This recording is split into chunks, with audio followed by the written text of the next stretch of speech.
ওটাই তো বলছি, আমি অঙ্কিত না, রজত। মিথ্যে বলেছিলাম, আমি বড়লোক না, ট্যাক্সি চালাই, পুনেতে না কলকাতাতে থাকি। আমার বাড়িতে বউ বাচ্চা আছে। আমি ভেবেছিলাম সুন্দরী মেয়ে পটানোর জন্য হয়তো বলতে পারবো। চুপ সালা চুপ, তোর জন্য সমস্ত প্ল্যান আমার নষ্ট হয়ে গেছে। কি করব? ও বাবা, ফোনটাকে তোলো তো এবার।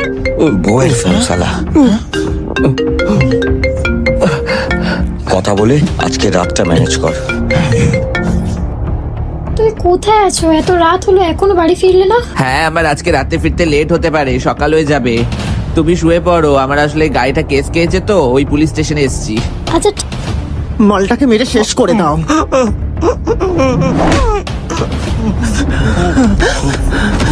সব শেষ হয়ে গেল, সব শেষ হয়ে গেল। আরো জোরে মারো, জোরে জোরে মারো।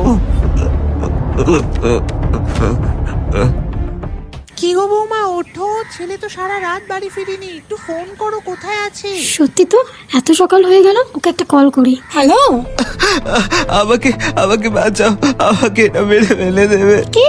কোথায় তুমি? আমাকে বাঁচাও। এই শোন, স্বামীকে বাঁচাতে হলে চুপচাপ ওর ফোনে 10 লাখ টাকা ট্রান্সফার কর। কে আপনি? আমার কাছে তো এত টাকা। এই তো টাকা পাঠিয়েছে।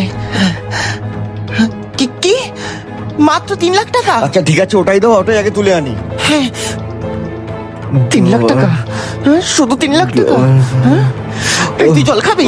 হ্যাঁ, জল খাবি? শুধু 3 লাখ টাকা? কই টাকা এনেছো কই? পাল্টার এটিএম তো একদিনে 25 টাকার বেশি তোলাই যায় না। ব্যাস হয়ে গেল।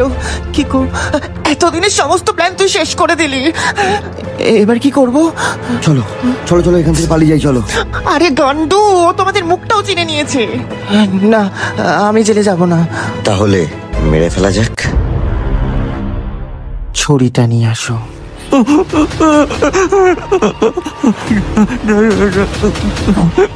এইবার আমি তোকে আমাদের ফ্রাস্ট্রেটেড গিফট দেবো।